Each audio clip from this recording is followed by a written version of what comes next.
is a video for Lesson 7.3, Natural Logs.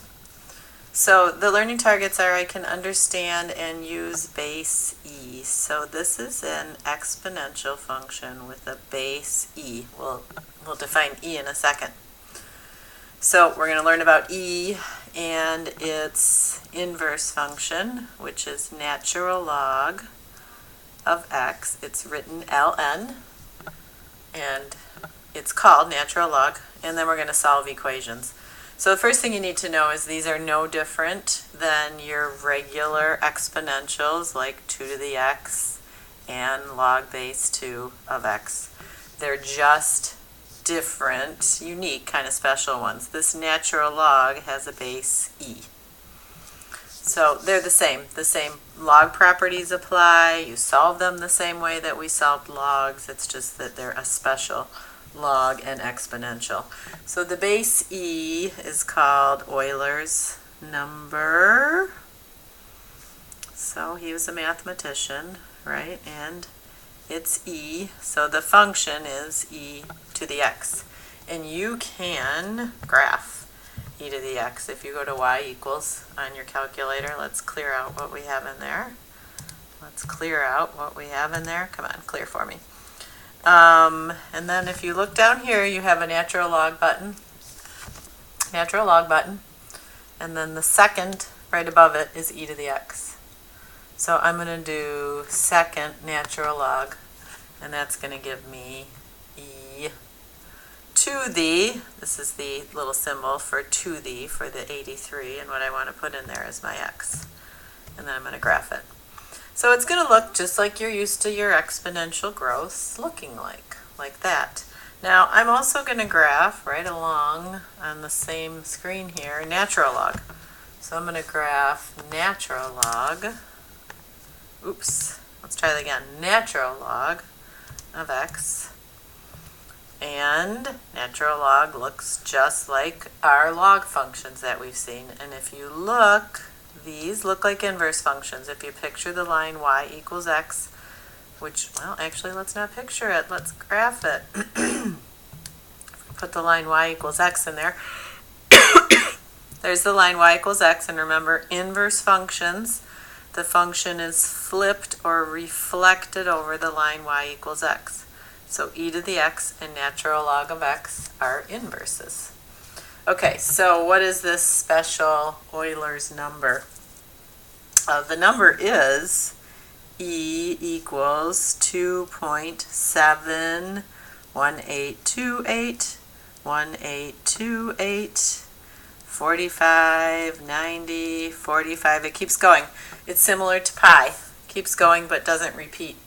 If you're interested in some little tricks on memorizing this guy, you got the 2.7, and then notice 1828, 1828, repeat.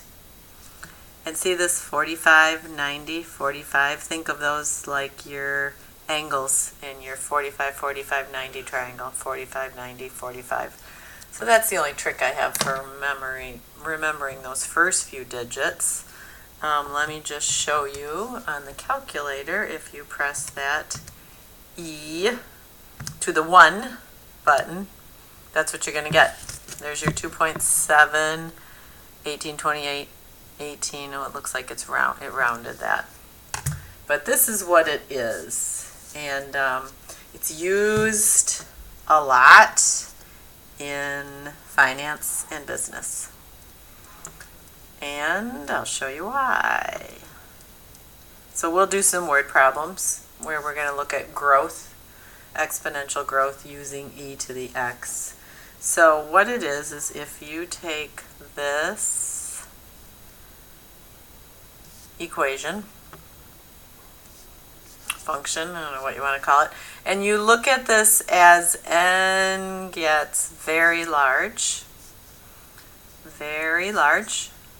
so as n gets very large, this value approaches 2.71, 1828, it approaches e. So this is kind of like an exponential growth formula, right? It's an exponential We have this is not what we're used to seeing in our growth, but it is an exponential growth problem. It's a unique one. And this number, as n gets bigger and bigger, approaches this e value. So it comes up a lot in business. So it's so unique and special that they gave it a name. Euler gave it a name. So like I said, the function is y equals e to the x. And its inverse is y equals the natural log of x. So this is how we write natural log of x. It has what we're going to call an invisible base, INVIS, invisible base, because we normally just will write natural log of x. We won't write it with that e in there. But that's how those are related, okay? So if you think about if I have y equals e to the x, and I take this and take the natural log of it. So I'm taking the natural log of an e. Natural log and e are inverses, so this would just simplify to x. Or if I had e to the x and I took the natural log, oh wait, did that one already. That's the same thing I just did. If I had e and raised it to the natural log of x, so this is an exponential e to the something. The something is natural log of x. Natural log and e are inverses, so that's just going to be x. So they undo each other. So when we're solving these, if we need to solve an exponential, we'll use natural log to undo it.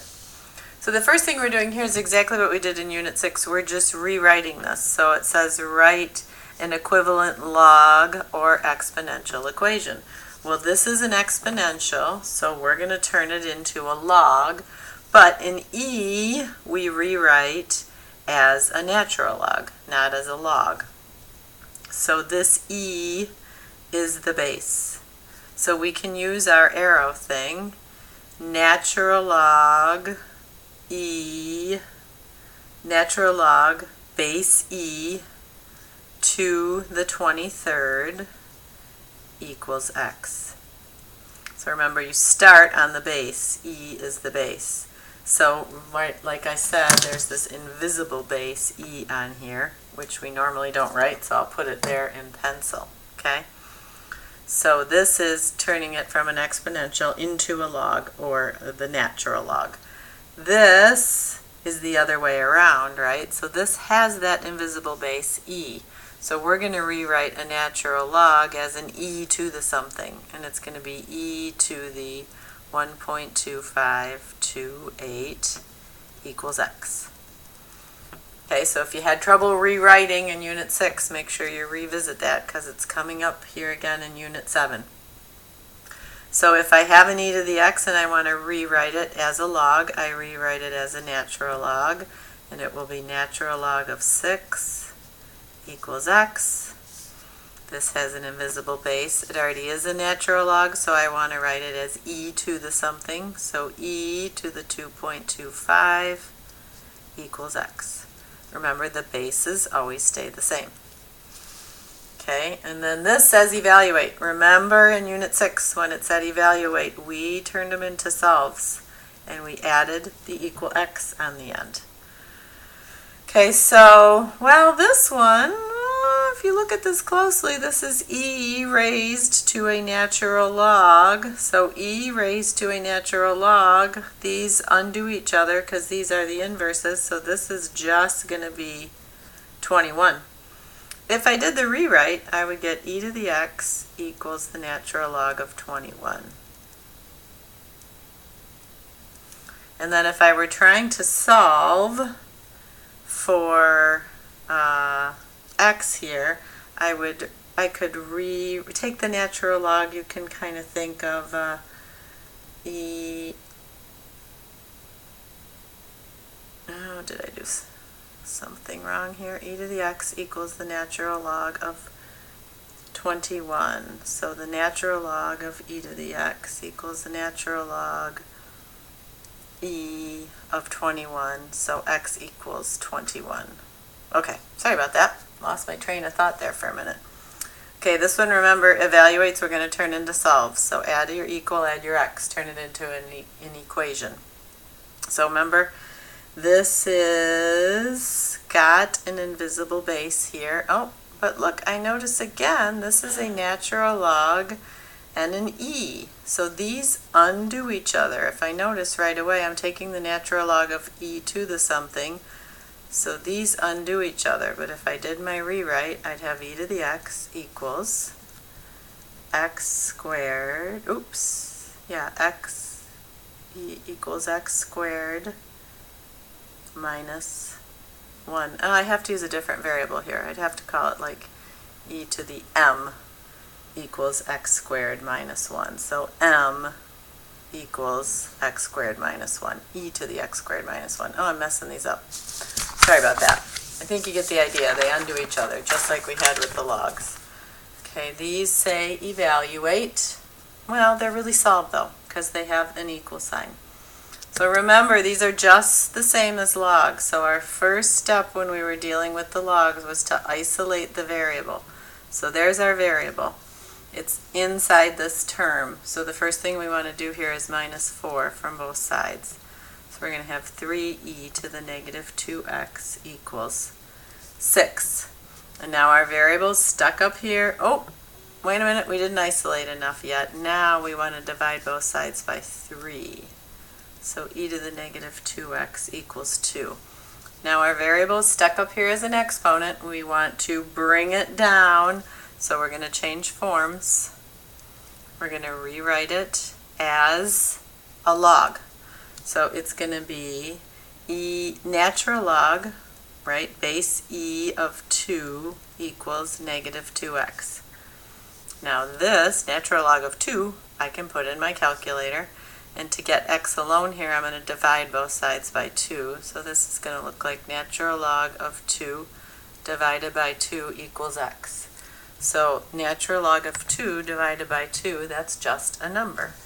So I can do natural log 2 parenthesis divided by 2 equals 0.3465, which for some reason looks different than the one I have in my notes. I'm going to do a parenthesis here. Natural log 2 parenthesis, another parenthesis divided by 2. Yep, okay, that looks right. 0.3466, I might call that. So x equals 0.3466. Oh, negative 2. I should have had a negative 2 there. So it should have been natural log of 2 divided by negative 2. So just make sure you answer negative, right? Just wanted to make sure you saw that negative. Because if I divide both sides by negative 2 here, I'm going to have natural log of 2 divided by negative 2. Okay. Same thing here. Here's our variable. In this term, we want to isolate it as much as we can. So first step, minus 5 from both sides. So now I have 2e to the negative 2x equals 10. Divide both sides by 2. E to the negative 2x equals 5. Okay, variable stuck up there in an exponent. So I want to rewrite this as a natural log. So it's going to be natural log base e, which we don't write, of 5 equals negative 2x again. Now I want to divide both sides by negative 2. So natural log of 5 divided by negative 2 equals x. Once again, we can punch that in the calculator. So natural log 5 divided by negative 2. Negative 80.47. Negative 0.8047 equals x. So those are just the same as Unit 6, but we're using e and natural log instead of log and 2 to the x or whatever we use then. Okay, this is that where these problems come up in business and finance. And this PERT formula is an exponential growth formula. Okay, so remember it's